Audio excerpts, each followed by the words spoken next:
Boa noite a todos, um saravá fraterno, pedindo licença para nosso Pai Oxalá, nosso Pai Oxóssi, que nos abençoe e nos ampare na busca pelo conhecimento da fé.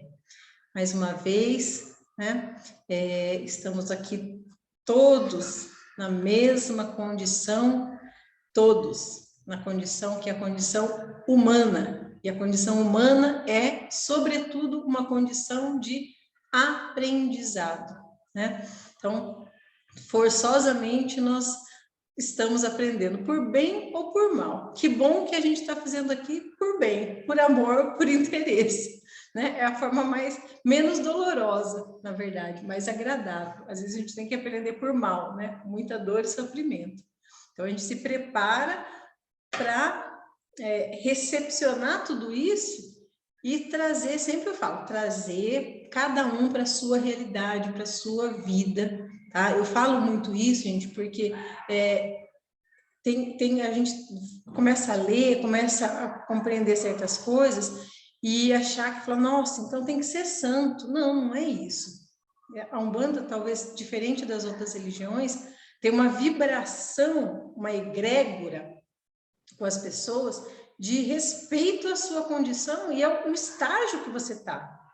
Eu não vou falar que é mais evoluído, menos evoluído, mas é o estágio que a gente se encontra agora. Emocional, físico, social, seja qual for, né? E a gente encontra guarida, a gente encontra amparo, né? Independente do estágio em que a gente está. Isso é muito bom, né? Não coloca um padrão de perfeição, de etc, etc, lá em cima, né? Exige da gente o mínimo, na verdade. O livro vai falar disso hoje. E ele fala aqui, agora a gente está no 6º capítulo do livro, tá? Fala da doutrina religiosa. Como é a doutrina religiosa da Umbanda? É até bacana, porque semana passada eu recebi um convite daquelas aulas, né, que eles dão de brinde lá, do pessoal, que é os discípulos, né, do Rubens Saraceni, falando sobre a conversão religiosa, se existe conversão religiosa na Umbanda. Eu já achei o título extremamente estranho, falei, que conversão? Não, claro que não, né? Aí depois eu fui ver a palestra, ele fala algumas coisas nesse sentido, mas o livro fala exatamente isso. Então, você falou, a gente certos vídeos no YouTube, certas coisas, a gente tem também, mas aqui na literatura a gente tem uma coisa muito mais aprofundada. Por isso que é sempre melhor ler. Né? Quem não tem tempo, um ou outro, tudo bem, mas se puder, sempre leiam, que é muito mais, se aproveita muito mais. Então, o que ele fala? Que a Umbanda, ela é universalista. E ele fala muito que a Umbanda é universalista. Quando fala que a Umbanda é universalista, ele quer dizer que ela absorveu conceitos e fundamentos de outras religiões, né, que também são positivos e também são universais, mas ela descarta dogmas e o ocultismo. Tá? Então, quando fala em absorver conceitos, a gente já tem falado disso há várias semanas, nenhuma religião brota com conceitos novos, com coisas, ela sempre absorveu de outra religião, e a Umbanda não é diferente. Só que ela não absorveu para estabelecer uma nova ordem. Muito pelo contrário. A Umbanda ela não abandona os conceitos anteriores e nem os que estão simultâneos junto a nós.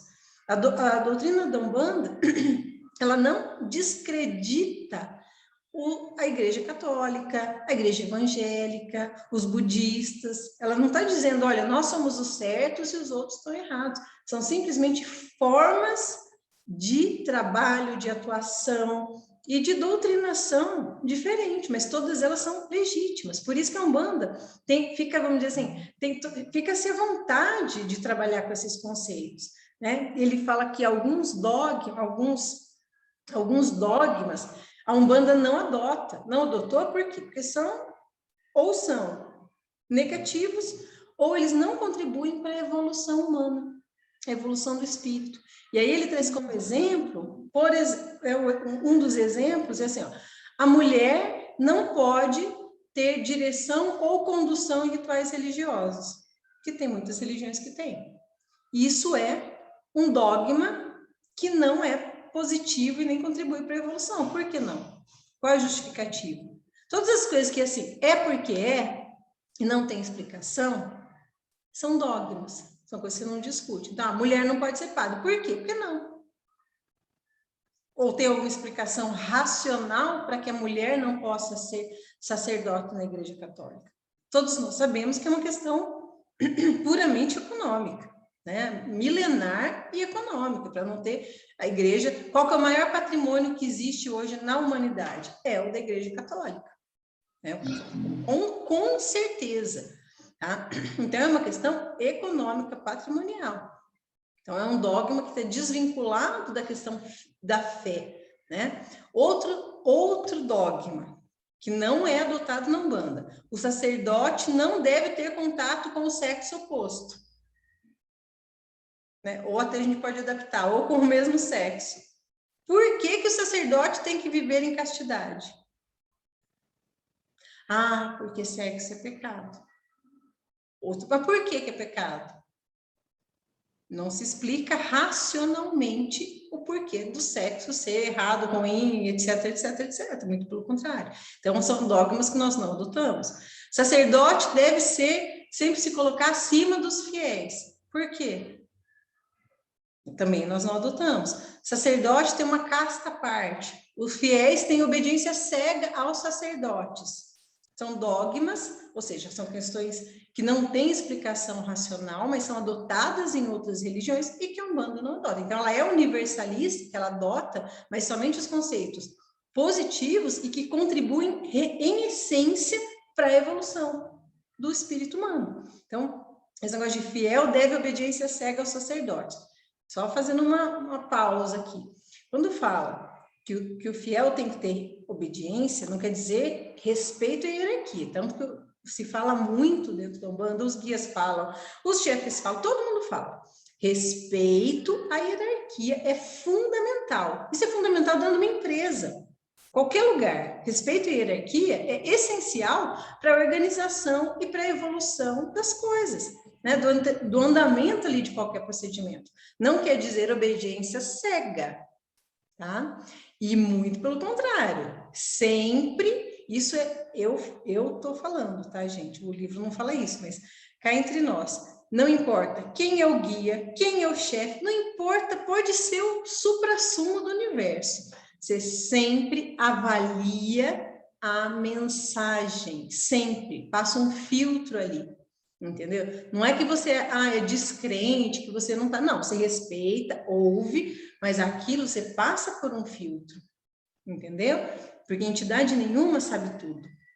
Mesmo as entidades mais iluminadas que vêm, que dão as suas comunicações, eles não sabem tudo. Eles têm limitações também, muito menos que a gente, claro, que tem uma visão da carne, né, limitada. Mas então o guia falou tal coisa, então falou, tá falado, nossa, eu tenho que obedecer cegamente. Nós temos muitos casos de coisas horríveis que acontecem porque as pessoas seguiram cegamente o guia. Aqui na Pongas, depois que o Jesus for ver a gravação, ele deve lembrar. Tem um caso de uma mãe de santo que tinha um terreiro grande até, era bem antigo, e o marido dela adoeceu, e o guia lá, acho que era um baiano, falou que não era para levar ele no médico, que ele ia curar e que não podia ver o médico. Mandou não ir no médico. A mulher seguiu, não levou no médico e o marido morreu. O que aconteceu? O terreiro dela fechou. Porque você imagina você está dentro de um terreiro que o guia-chefe vem e fala para não ir no médico e a pessoa morre.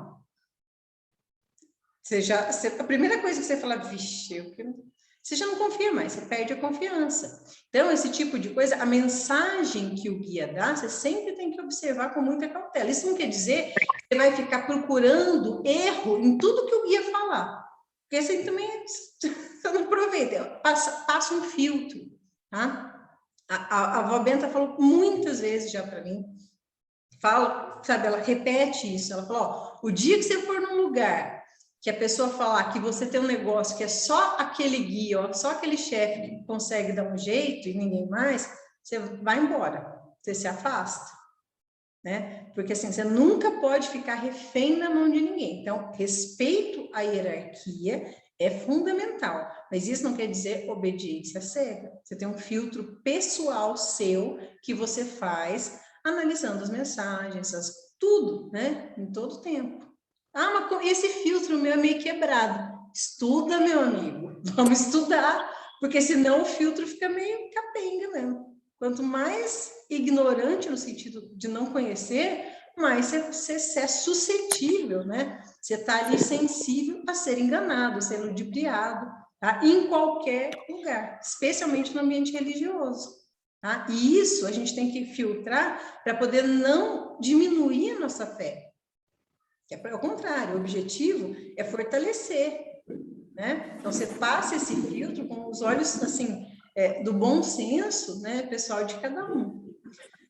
E aí, continuando, ele fala dos conceitos universais ou universalistas que a Umbanda adotou, mas que não são da Umbanda, já são de religiões milenar, tá? Isso já existe na face da Terra desde que nós temos notícia, né? Então, muitas religiões que têm, só existe um Deus.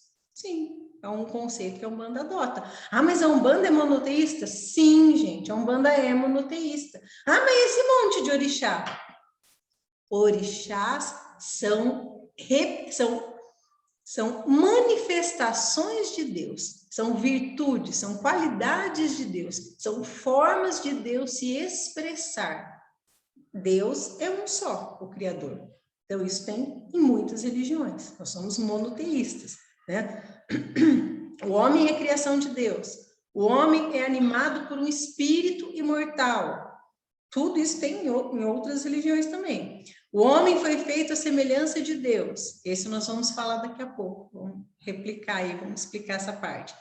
Ao espírito é dado o direito de reencarnar, direito de evoluir, né? O ser justo e viciado desce às trevas. O justo e virtuoso ascende aos céus. A gente o céu e o inferno, ou as trevas, a gente tem uma visão um pouco só diferente, mas o conceito é o mesmo, né? A toda ação corresponde uma reação. Isso é base do espiritismo, é base do kardecismo. E na Umbanda nós temos todos esses conceitos, porque esses conceitos, eles são universais, esses conceitos, eles são adotados e coerentes em várias religiões, tá? A lei da afinidade, a fraternidade, né? Ou seja, conceito de irmandade entre raça, cor, religião, cultura, né? Aceitação das hierarquias espirituais, aceitação da manifestação dos espíritos, né? A evolução contínua dos espíritos. Então, todos esses são conceitos que a Umbanda adota e que estão em outras religiões também, tá? E aí, ele vai escrevendo a questão do simbolismo. Ele fala assim como outras religiões, a Umbanda tem um simbolismo que oculta os seus mistérios. E aí você fala... mistério, oculta. O simbolismo, gente, que é algo que parece ser segregador, na verdade, ele é simplesmente para que pessoas não desvirtuem certos mistérios, utilizem mistérios, magias para o mal. Tá? Então, algumas coisas são revestidas de simbologia para que a pessoa, para poder acessar, utilizá-la, ela tenha que aprender, ela tem que estudar. Então, esses símbolos, eles são utilizados, gente, em muitas seitas, em muitas religiões, inclusive na própria Igreja Católica, existe muita simbologia, né? E a simbologia não é ruim, ela é nada mais do que um meio de tornar acessível certos conceitos. É muito mais acessível com a simbologia do que sem, senão fica muito abstrato, né? Então, quando eu falo da simbologia de Oxóssi com a flecha, né? Você vai ter que ir decifrando aquela flecha relacionado ao Oxóssi, a espada a Ogum, a pedreira a Xangô. Você vai tendo que desvendar os símbolos para se chegar no sentido que está por trás deles, né? E isso não é ruim, ele coloca como uma coisa boa para não ser profanado, justamente, tá? E aí na explicação, agora eu já aproveito para tomar, né? Fazer uma revisão para aqueles que não começaram, quando a gente lá no início, quando ele fala que dos mistérios, os mistérios nada mais são do que formas, criações, manifestações de Deus. Tem até lá um pouquinho para frente, eu vou adiantando, ele fala que o mistério é algo intangível, mas que tem vida própria e é uma forma de Deus se manifestar. Todas as formas de Deus se manifestar são mistérios.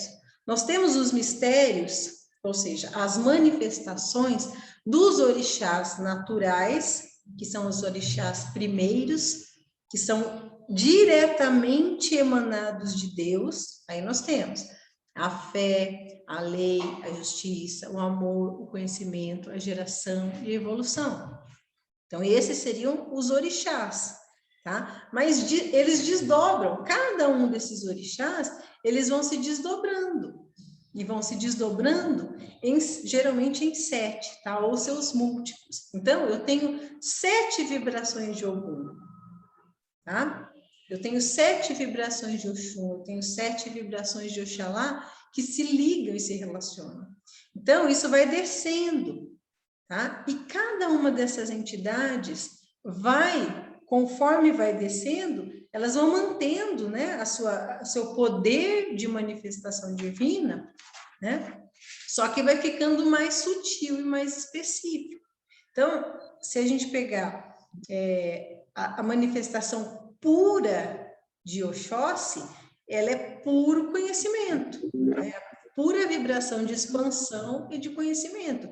Mas se eu pegar as vibrações específicas de cada caboclo, e o nome de caboclo e o nome de Exu, gente, é fundamental para ajudar a gente a interpretar a vibração que os guias atuam. Então, se eu pego um caboclo pena branca, eu sei que ele é um caboclo de Oxóssi, que atua na vibração de Oxalá. Por quê? A pena é branca. Então, o nome, a cor branca no nome simbólico do caboclo já diz a manifestação que ele vai.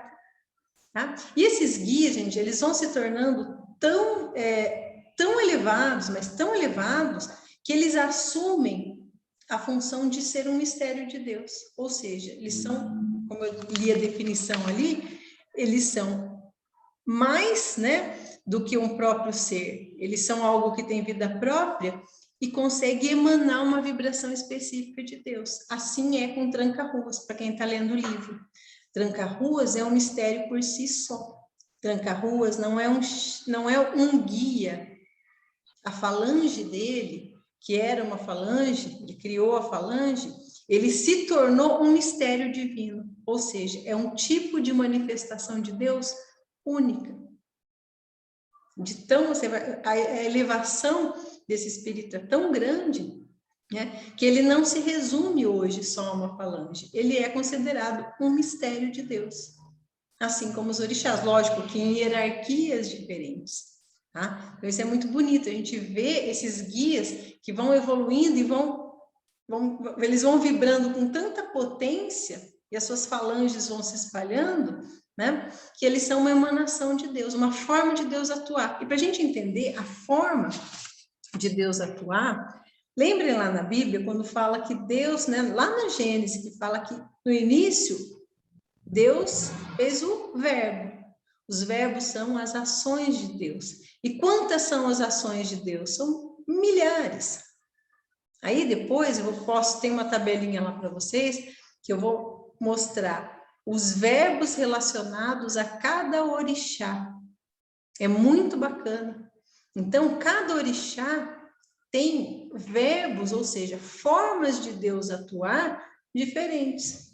Eu gosto muito de lembrar do Exu Mirim, que Exu Mirim, um dos verbos dele é o esburacador, né? É o embirrador. Então, Exu Mirim é um mistério de Deus que atua, né? Que atua naquela função de irritar, embirrar, esburacar. Então, tem santo para tudo. Literalmente, tem santo para tudo. Todos eles são manifestações do Criador, né? Ele fala, ele consegue ali apontar essas relações, ainda falando da universalidade da Umbanda. Ele fala que a religião mais antiga do plano material hoje é a judaica, e ela só tem 5.000 anos. E ele fala, os judeus tem que se preocupar, ainda não tem que se preocupar com a extinção da religião deles, porque geralmente esses ciclos de religiões duram 7.000 anos, então tem muito chão ainda. O judeu tem muito simbolismo, muito simbolismo, né? E esse simbolismo ajudou e ajuda a religião judaica a se manter até hoje, né? Com seus mistérios, aí mistério no sentido de oculto mesmo, né? Ele esconde os ensinamentos, né? Assim como tem na maçonaria, como tem na Rosa Cruz, como tem na Umbanda, né? Deixa eu ver aqui na continuidade. Agora vamos entrar no capítulo. Se vocês precisarem, vocês vão me interrompendo, tá, gente? Eu separei uma parte aqui para vocês. Eu tirei muita coisa que estava muito repetitivo, ia ficar muito cansativo, tá? Mas ele fala que a questão das divindades, que as divindades, como a gente conhece aqui no plano terreno, elas não mudam, elas não têm religião. Então, quando ele dá um exemplo muito bacana, que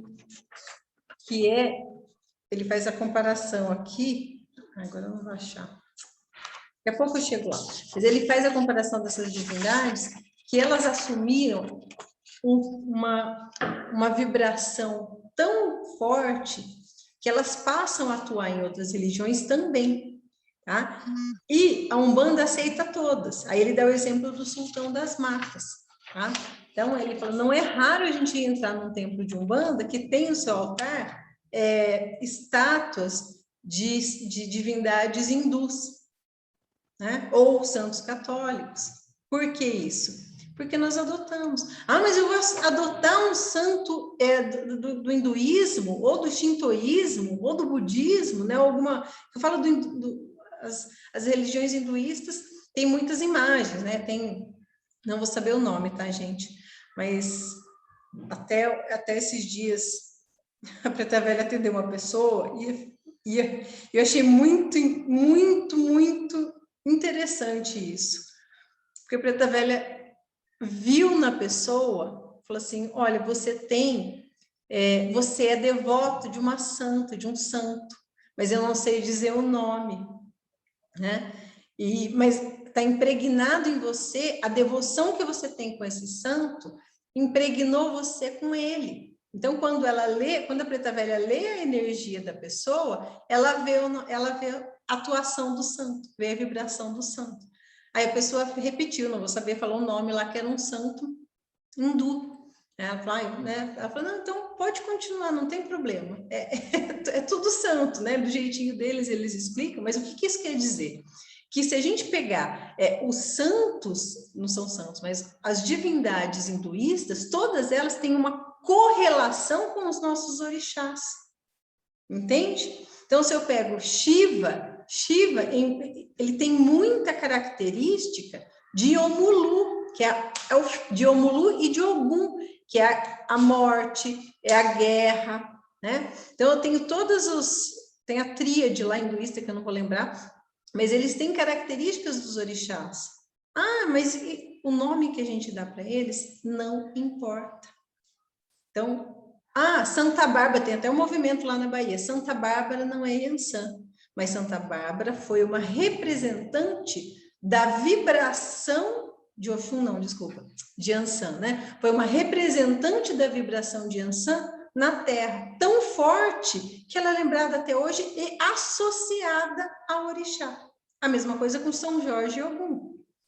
São Jorge foi um representante, foi um trabalhador de Ogum tão forte e vibrava tão intensamente as suas características que ele foi associado com o próprio orixá. Assim como a Xangô, nas tribos indígenas, nas nações, eles associam Xangô, que eles falam que é o único orixá que viveu na Terra. Xangô viveu na Terra, essa é a lenda, tá, Yorubá? Xangô viveu na Terra e tem os descendentes de Xangô que são vivos lá. São pessoas hoje que são identificadas como descendentes vivos de Xangô. Mas, na verdade, nós sabemos que o orixá, como não é um espírito, não é uma pessoa, ele não encarna. Mas aquele rei, aquele chefe de nação, né? africano. Ele representou tanto, com tanta intensidade Xangô, que ele foi associado com o orixá. E a gente vê isso em todas as religiões. Então, quando a gente faz relação com a mitologia grega, com os deuses hinduístas, com os deuses antigos, né? Com deuses ou de culturas celtas, que tem, né, muitas outras seitas que trazem, a gente vê, na verdade, independente do nome, a gente sempre olha para o tipo de vibração que aquela figura, que aquela pessoa, que aquele espírito trouxe quando atuou na Terra. Então, eles são representantes daquele orixá, né? Não tem nenhum problema, a Umbanda não tem nenhum problema de eu estudar, por exemplo, essas outras religiões.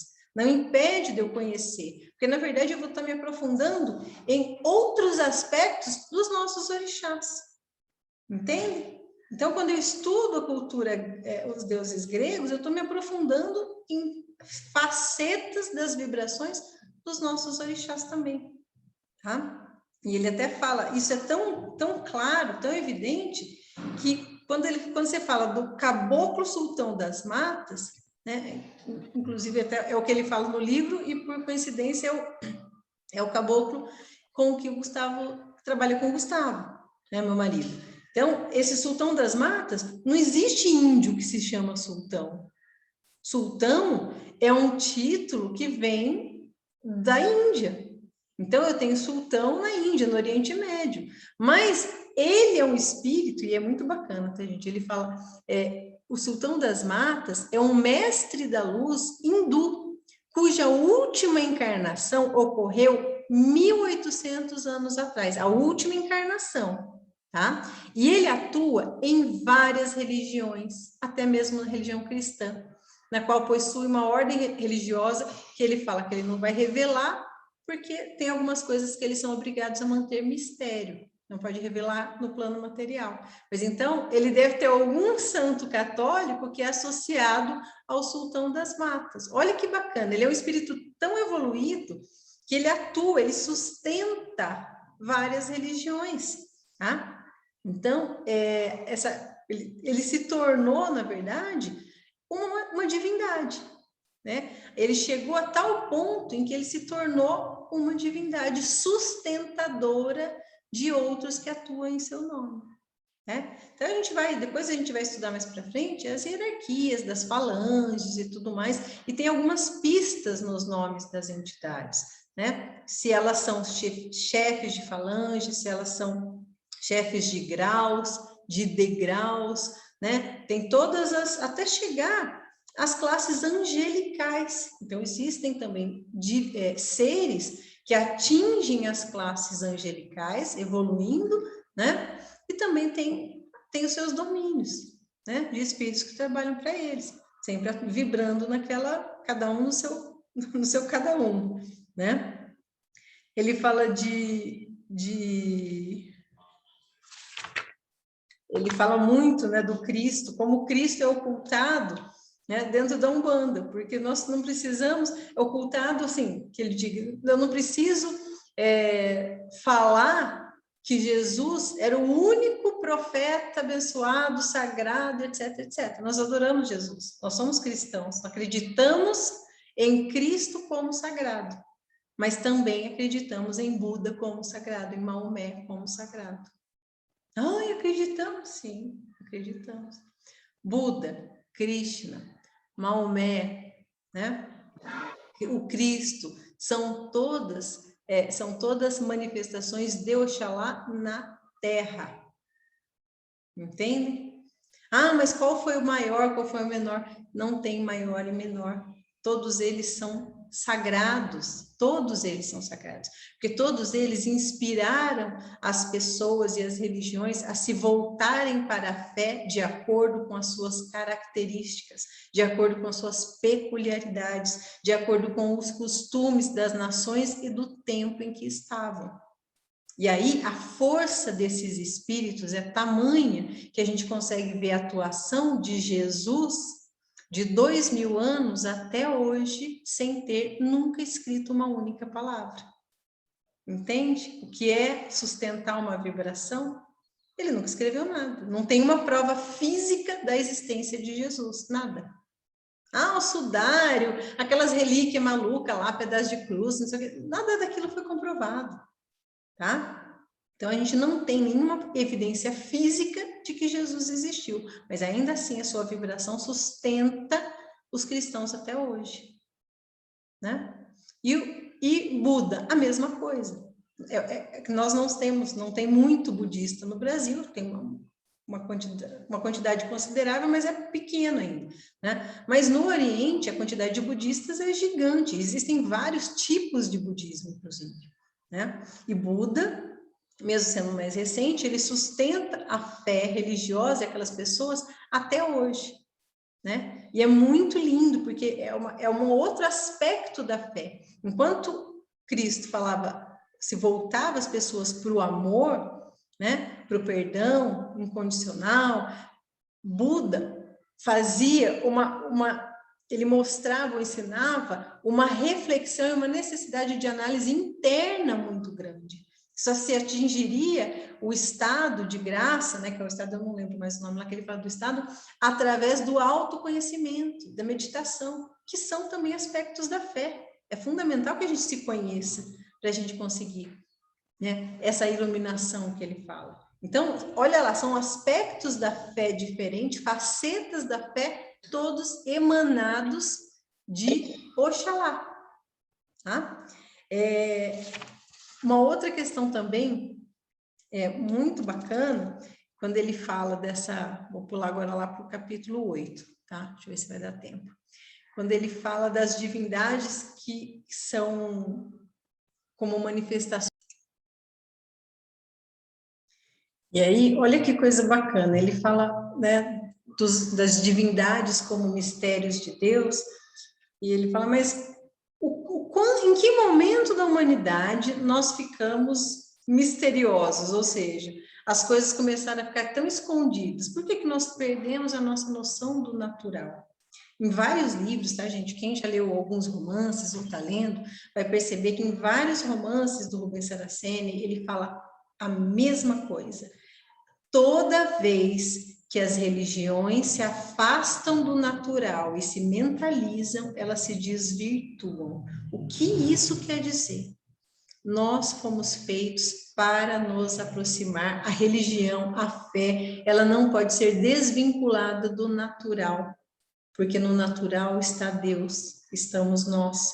Quando fala natural, não é só da natureza em si, não é uma ecologia, entende? Não é um amor à natureza, mas é de enxergar a essência divina na criação e nós como parte da criação. Esse é o ideal, é para aí que nós devemos caminhar. Quando a gente consegue, quando a gente começa a mentalizar as religiões, ou seja, as religiões começam a ficar muito cheias de conceitos do homem, muitas criações do homem, muitas exposições e muitas divagações humanas, ela se afasta do natural, elas se desvirtuam e sofrem, sim, cisões. Isso é necessário. Toda vez que a religião começa a se afastar do caminho, ela vai sofrendo cisões e retaliações. Para quê? Para mudar, porque está se afastando do caminho que deve ser. E o que deve ser é sempre o natural. Tá? Porque nós somos naturais, nós somos seres naturais, integrados aqui neste plano material, que é um plano natural, composto por todos os elementos. Né? Então ele aponta, até, não vou lembrar qual livro agora, mas ele fala, ó, toda vez a religião, o católico começou a desvirtuar, começou a ficar muito problemática, cheia de conceitos e de coisas. Lembra lá na Idade Média, e queimar todo mundo na fogueira, veio o protestantismo. Foi uma cisão profunda dentro da igreja, né? Toda vez que as religiões começam, então, você pega hoje, né, essas religiões, principalmente essas neopentecostais, que são muito cheias de... Possivelmente elas vão sofrer algum tipo de cisão. Né? As coisas vêm para mudar as rédeas, tá? Então, e assim na Umbanda também. E assim no kardecismo também. Vocês conseguem observar? Se vocês pegarem... quem já viu o filme de Kardec, tá? que fala da criação, né, do livro dos espíritos, que na verdade conta como foi, qual o conceito que ele queria. Então você pega aquilo que ele criou, na verdade, que ele idealizou uma rotina científica para provar a existência dos espíritos. E pegar o que tem hoje nas federações espíritas, gente, é muito longe. As federações espíritas hoje são tão radicais, principalmente que eles são mais unificados, né? Então, a gente tem uma federação espírita que é unificada, que é forte, brasileira. Eles estão proibindo livros dentro dos centros, só para vocês terem uma ideia. Tem muito livro que são proibidos. Ah, não pode ler. Isso não é certo. Kardec jamais faria isso, tá? Eles proíbem trabalho de cura. A posição oficial da Federação Espírita é de proibir trabalho de cura. Você não pode ter trabalho de cura, porque é uma outra coisa, não é para... Entendeu? Então começa a elitizar, desviar, e justamente o que o Chico Xavier não fez, trabalhava com cura, com atendimento, né? Pessoas carentes, pessoas sofrendo, né? Não elitizava, não selecionava. Então, quando você pega a Umbanda, é a mesma coisa. A Umbanda foi criada para ser humilde, para ser simples, né? Quando você vê... Hoje eu vou lá naquele TikTok, eu falo, vixe, é hoje. Eu ouvi umas pombagira lá, nem era pombagira, nem sei que entidade que era aquilo, mas para mim fica tudo com cara de pombagira maluca, porque aquilo, gente, umas entidades com saiote que levantava a saia e vinha até aqui. Isso é desvirtuar. É desvirtuar o objetivo da Umbanda, que é através da simplicidade, da acessibilidade, atender aqueles que precisam. Quem? Todos. Não importa a sua religião, sua condição social, sua cor, seu gênero e nada disso, né? Então, essas coisas se desvirtuam. E ele fala também de um outro ponto importante, que é um conceito positivo que foi desvirtuado por muitos séculos, principalmente pela Igreja Católica, pela Bíblia, tá? A interpretação da Bíblia, quando ele fala, Deus nos fez a sua imagem e semelhança. Tá? Então, tem lá na Bíblia que Deus nos fez a sua imagem e semelhança. O fato é que todo mundo fala da semelhança física. Então, Deus é um homem. Começa por aí, já começa errado, né? Deus é homem, não é mulher. Então, é mulher. A mulher é uma criação lá do barro, da costela. Já relegou as mulheres para o segundo plano, porque Deus é homem, né? E Deus é um homem branco, né, de cabelos brancos, pele clara, olhos azuis, né, porque ele tem a nossa cara, e a nossa cara, lógico, que tem que ser ariana, Deus não pode ser negro, né, imagina, para a Igreja Católica. Vocês estão entendendo? Então, esses conceitos foram sendo distorcidos, gente, e geram uma agonia tão grande. Assistam, é um vídeo, tem no YouTube aí, fácil, é uma senhora, uma poetisa, uma professora, ela se levanta durante uma Bienal feita, você lembra onde, lindo? Aquela senhora? Ponta Grossa? Daquela senhora com Lázaro Ramos. Isso foi no lançamento do filme. Ah, foi no lançamento do filme da Semana Cultural no Paraná. É de 2016 o vídeo. E essa senhora se levanta para falar para o Lázaro Ramos, que estava divulgando o filme, aquele Cafundó, que eu já pedi para vocês verem que é muito bom, muito lindo. E ela fala que ela era filha de escravos, não, neta de escravos, e ela foi criada num convento, porque a mãe dela não tinha dinheiro. E ela diz assim, né, que as imagens dos santos, e Jesus era branco, que tinha e as freiras contavam para ela essa história, que era católica, que as pessoas, Deus fez uma lagoa, e as pessoas foram lá se lavar lá na lagoa, e quem ficou branquinho era puro. E os negros não conseguiram, só conseguiram lavar a palma da mão e a palma dos pés. Por isso que eles são impuros. As freiras católicas falavam isso para ela. Então, ela chorando, ela falou assim, eu cresci odiando Jesus.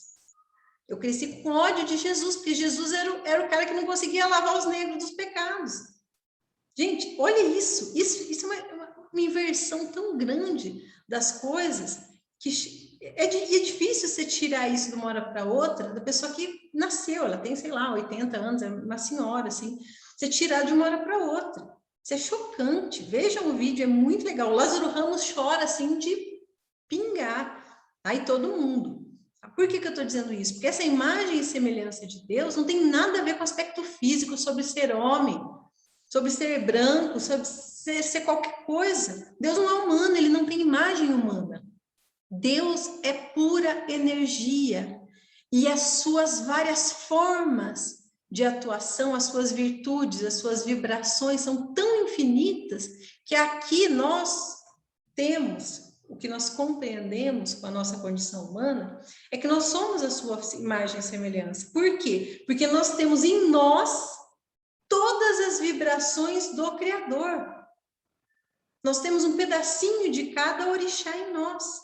Pode dar o nome que você quiser, mas nós temos a fé, o amor, o conhecimento, a justiça, a lei, a evolução e a geração.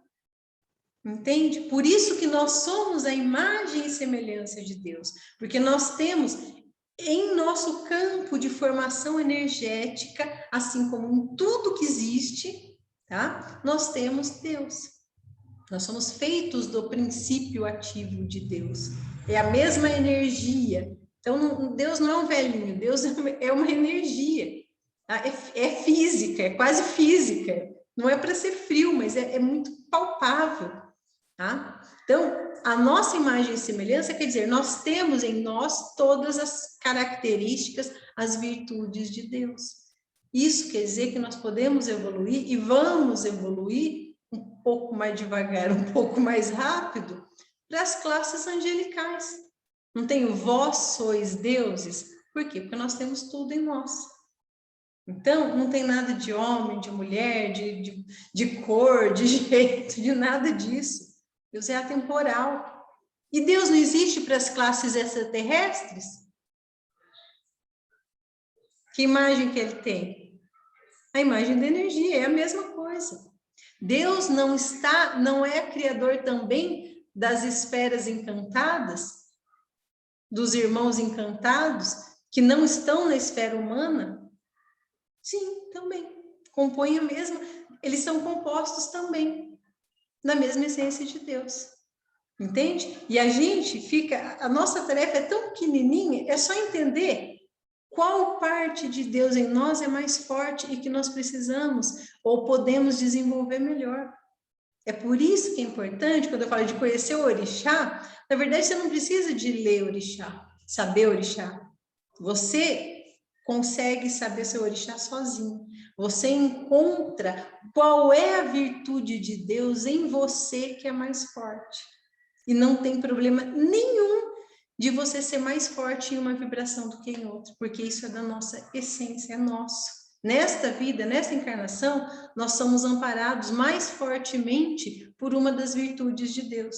Ah, nessa minha encarnação é a geração, sou filha de Iemanjá. Então, quer dizer que eu tenho mais forte em mim, nesta encarnação, essa característica de Deus, que é a geração, que é a criatividade, que é dar a vida. Entende? Então, se eu conheço a mim mesmo suficientemente, eu consigo identificar qual é o orixá que me rege nessa vida. Entende a profundidade disso? O problema, meus amigos, é olhar para dentro de si. É muito mais fácil um guia-chefe vir e falar qual é a cor da tua fita. Ou pior do que isso, como eu já vi acontecer. O guia-chefe vem, fala qual que é o teu orixá e a pessoa acha ruim. A pessoa não gosta. Ai, queria ser filho de outro. Ai, Jesus. Isso é literalmente negar a si mesmo. A pessoa está tão descontente com quem ela é que ela não busca a sua virtude. Eu estou falando isso, gente, porque assim, é de experiência mesmo, tá? Eu nunca tive esse problema de não gostar de que eu era filho, porque eu era tão perdido que falou que eu era, eu fui entender, né? Eu falei, então tá, eu sou, né? Aí quando eu fui compreender, por isso que o que a gente está fazendo, gente, aqui é tão importante. Conhecer as características dos orixás me ajuda a conhecer quem eu sou. Como que eu vou saber quem que é o meu orixá se eu não conheço as características do orixá? Os verbos, as atuações, as forças, as energias. Entende? Então, quanto mais você estuda os orixás, você consegue se ver. Você fala, eu tenho isso, esse aqui é forte em mim.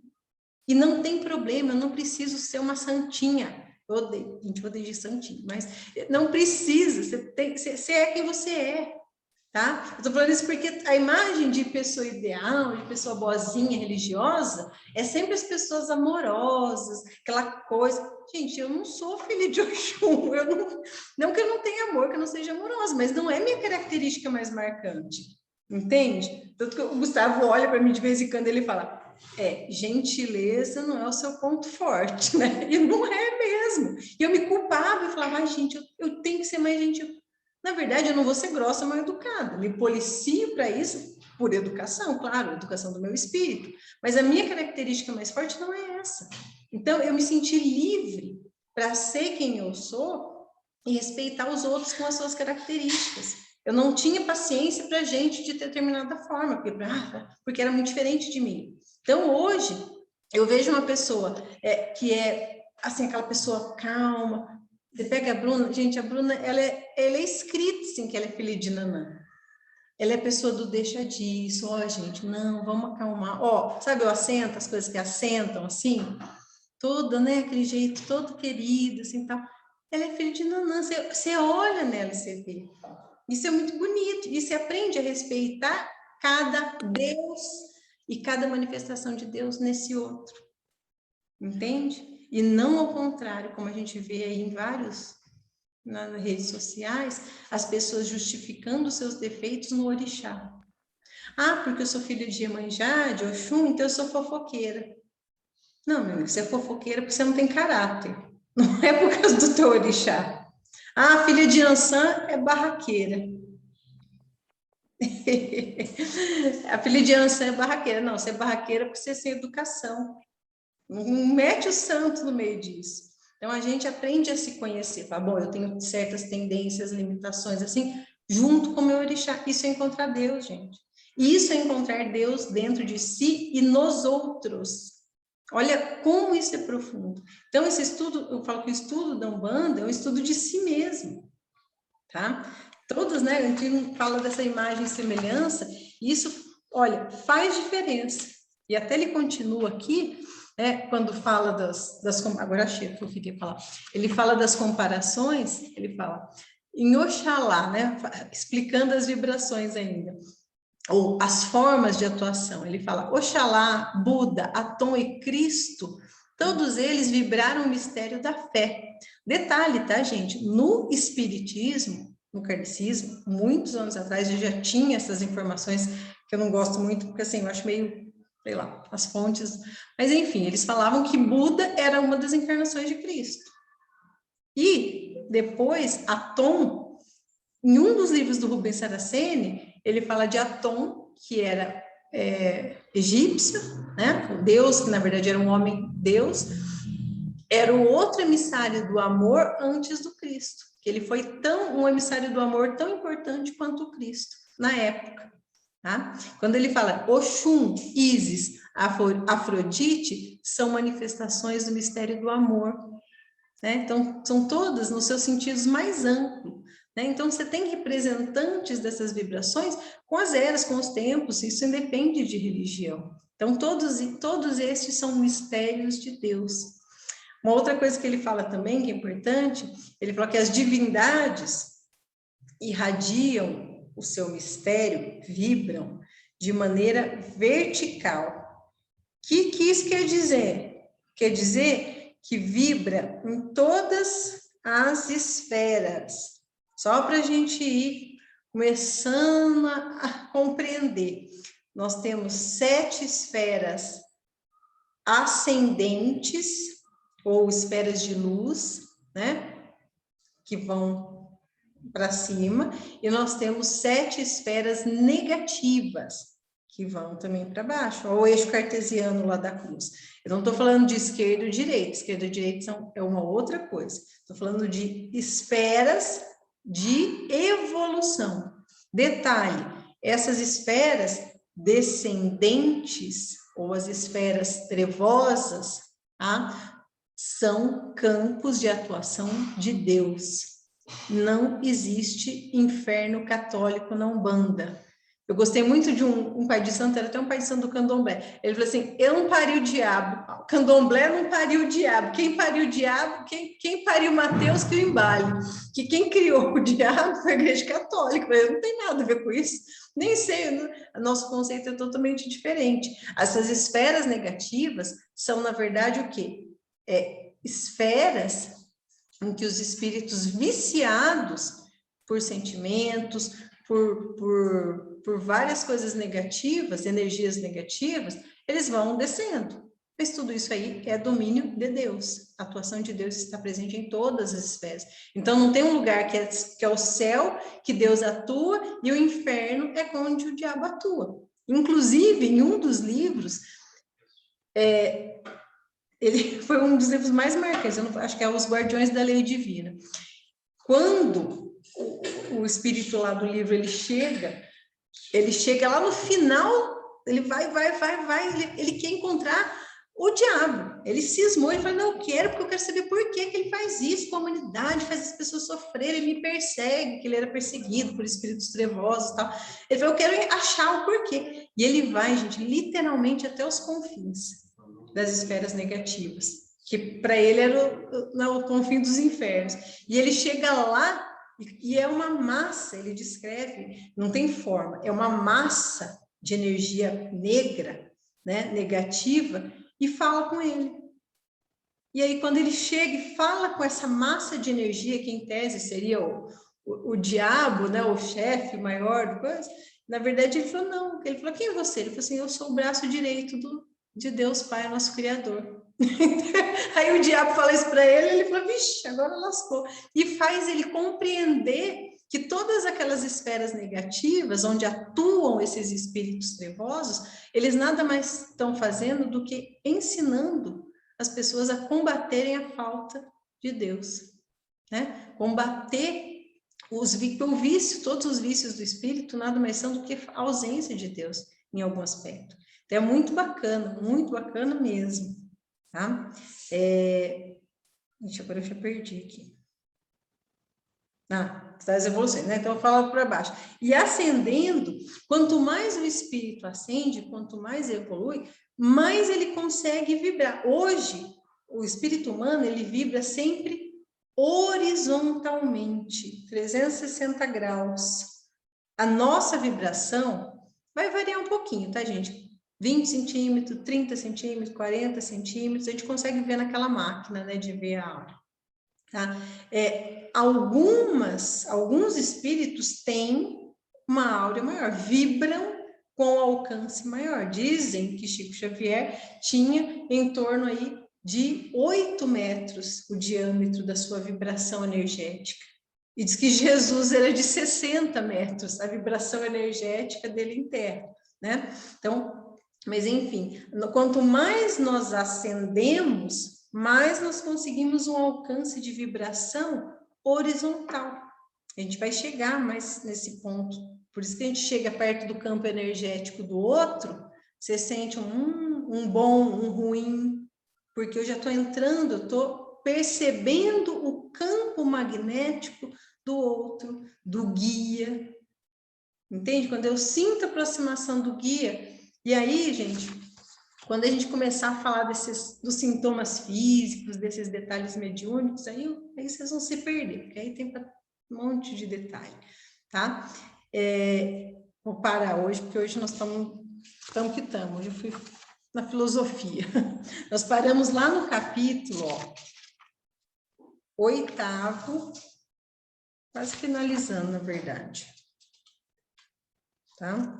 Aí a gente volta, depois já estamos terminando o primeiro livro, a gente vai entrar depois nas partes de rituais, de oferendas, é uma parte um pouco mais prática, principalmente para quem está entrando e quer saber, ai meu Deus, para onde que eu mexo a cabeça, que eu levanto, que eu sento, que eu não sei o que eu estou fazendo. A gente começa a entrar um pouquinho nessa parte, tá? Mas isso, na verdade, gente, é o menos importante. Eu acho que o mais importante talvez seja o mais difícil, como eu falei hoje, da gente entender quem é, para entender a atuação do orixá, identificar. Isso é uma tarefa, gente, talvez de uma vida, né? Para todos nós. Ninguém é assim tão especialista de si mesmo, né? A gente tem que se amar e se conhecer. Acho que essa é a tarefa talvez mais complexa para um bandista enfrentar, tá bom? Eu espero que a gente tenha feito vocês refletirem, eu junto também, tá? Se tiver qualquer pedido, qualquer pergunta, qualquer coisa, vocês podem me procurar no privado, a gente vai respondendo, vai falando, tá? O que vocês puderem. Eu espero que vocês fiquem bem, até sábado, que a gente possa se encontrar. Bom jantar, boa noite para todos, tá bom? Um abração a todos. Boa noite.